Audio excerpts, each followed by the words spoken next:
Hello everyone, welcome to NG's Corner for Nurses. Hope all of you are doing well. In this session, we will break down the topic cardiac cycle. I hope after this session, this topic will be no longer difficult for you.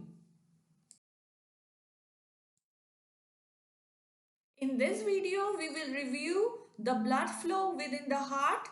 Then we will discuss what is cardiac cycle along with its phases. Let's start this session.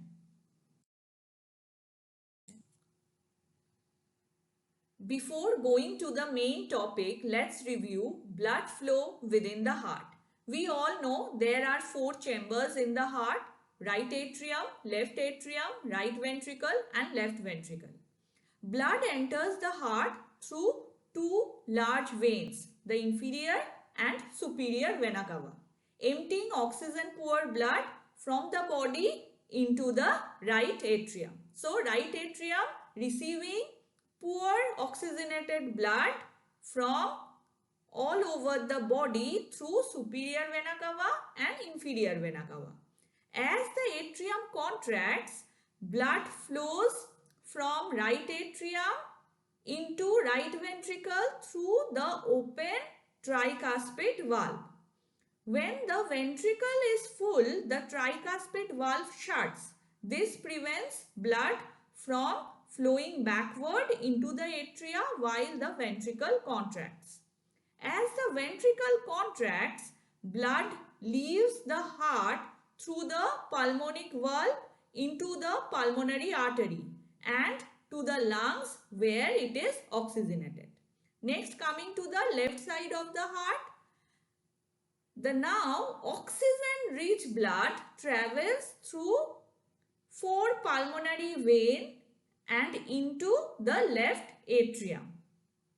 As the atrium contracts, blood flows from left atrium into left ventricle through the open mitral valve or bicuspid valve.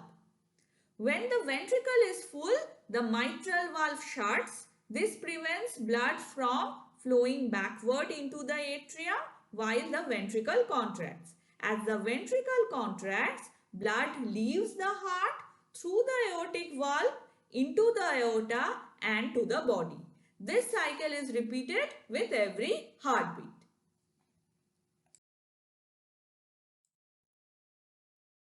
We know heart functions as a pump to maintain constant circulation of blood throughout the body. Now the question comes, what is cardiac cycle? Sequence of events from one beat to the next is known as cardiac cycle. The duration of cardiac cycle is 0.8 seconds. During each cardiac cycle, the heart contracts and then relaxes. The period of contraction is called systole and that of relaxation is called diastole.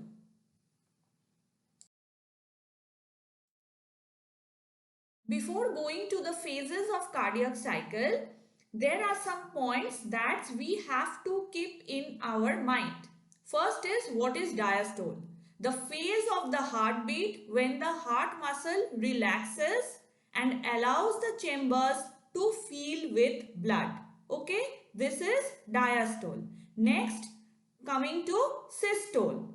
Systole is the phase of the heartbeat when the heart muscle contracts and pumps blood from the chambers into the arteries.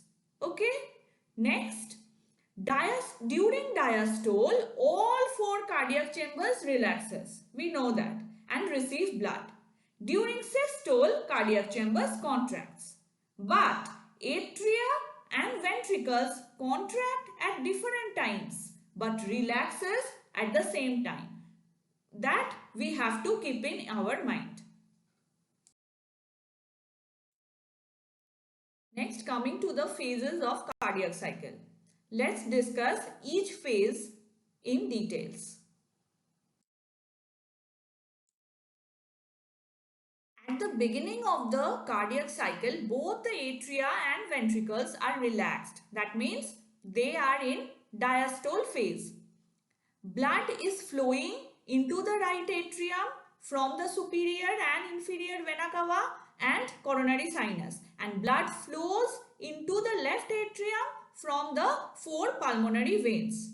The two atrioventricular valves, the tricuspid and mitral valves, are both open. So blood flows unimpeded from the atria into the ventricles. Approximately 70 to 80% of ventricular filling occurs by this method.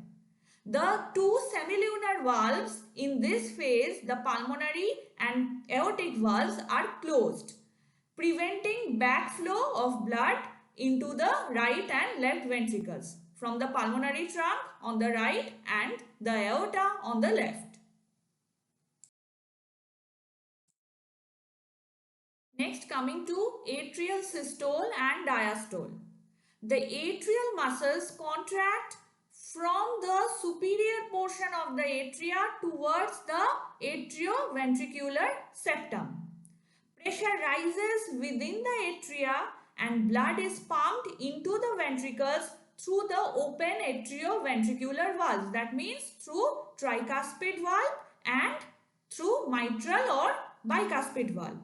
At the start of atrial systole, the ventricles are normally filled with approximately 70 to 80% of their capacity due to inflow during diastole that we learned in previous slide.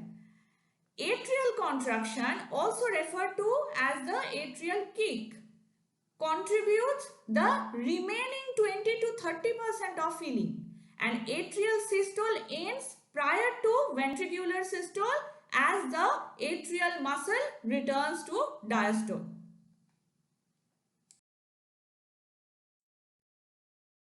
Next, coming to ventricular systole. Ventricular systole may be conveniently divided into two phases. We will discuss those two phases. At the end of atrial systole and just prior to ventricular contraction, the ventricles contain approximately 130 ml blood in a resting adult in a standing position, and this volume is known as the end diastolic volume or preload. Next, coming to the initial phase of ventricular systole. Initially, as the muscles in the ventricle contract, the pressure of the blood within the chamber rises. But it is not yet high enough to open the semilunar valves. That means open the pulmonary and aortic valves and be ejected from the heart. So here the pressure within the chamber rises, but it is not yet high enough to open the semilunar valves. However, pressure inside ventricle increases, and when it is above atrial pressure, it causes blood to flow back toward the atria, and this condition closes the tricuspid and mitral valves to prevent backflow. Since blood is not being ejected from the ventricles at this early stage, the volume of blood within the chamber remains constant. Consequently, this initial phase of ventricular systole is known as isovolumic contraction.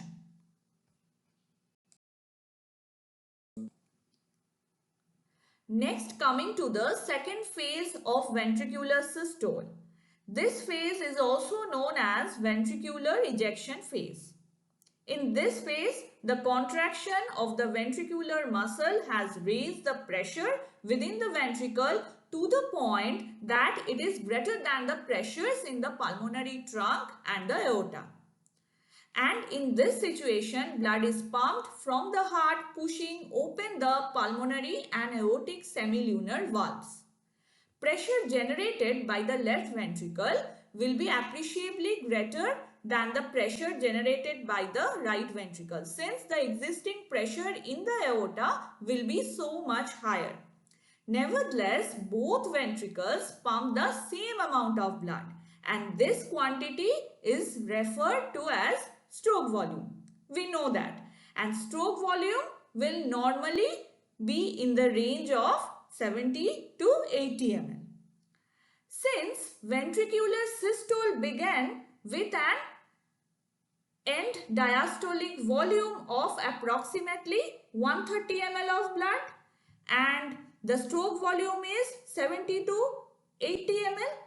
This means that there is still 50 to 60 ml blood remaining in the ventricle following contraction, and this volume of blood is known as the end systolic volume.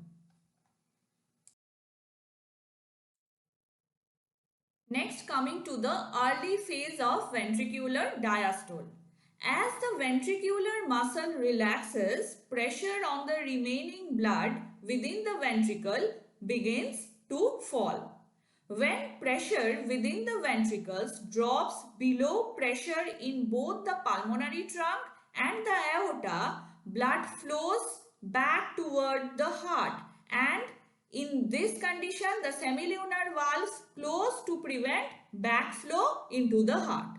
Since the atrioventricular valves remain closed at this point and there is no change in the volume of blood in the ventricle because all the four valves are closed in this situation. So the early phase of ventricular diastole is also called isovolumic ventricular relaxation phase. Next, coming to the late phase of ventricular diastole.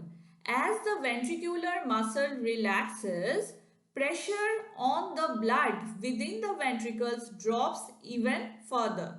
Eventually, it drops below the pressure in the atria. When this occurs, blood flows from the atria into the ventricles, pushing open the tricuspid and mitral valves. As pressure drops within the ventricles, blood flows from the major veins into the relaxed atria and from there into the ventricles. Both chambers are in diastole, the atrioventricular valves are open and the semilunar valves remain closed. The cardiac cycle is complete.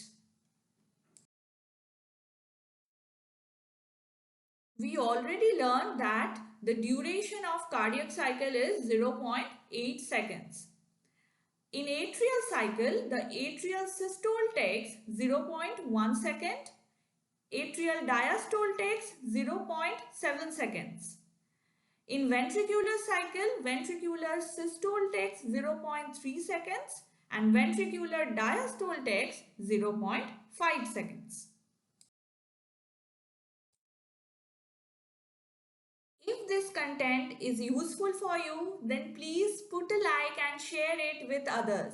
And for getting more videos like this, you can subscribe my YouTube channel NG's Corner for Nurses.